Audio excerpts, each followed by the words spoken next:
Merhabalar, Rengarenk Ev Yemekleri kanalıma hoş geldiniz. Bugün sizlerle çok farklı bir tarif yapacağız. Öksürüğe ve gribe çok iyi gelen bir karışım hazırlayacağız.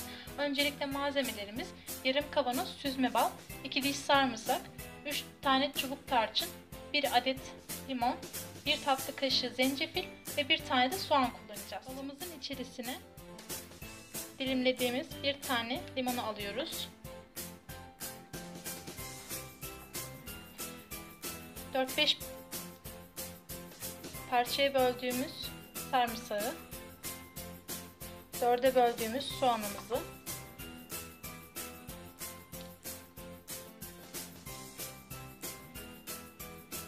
üç adet çubuk tarçınımızı alıyoruz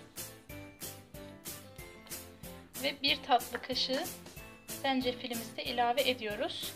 Kaşık yardımıyla karıştırıyoruz. Buzumuzun kapağını kapatıyoruz ve bir gün bekletiyoruz. Beklettikten sonra sabah ve akşam tok karnına kullanabilirsiniz. Birer yemek kaşığı. Bu koyduğum malzemeleri alerjisi olan kesinlikle kullanmasın. Şimdiden sağlık getirmesi dileğiyle videoyu beğenip kanalıma abone olmayı unutmayınız. Hoşça kalın.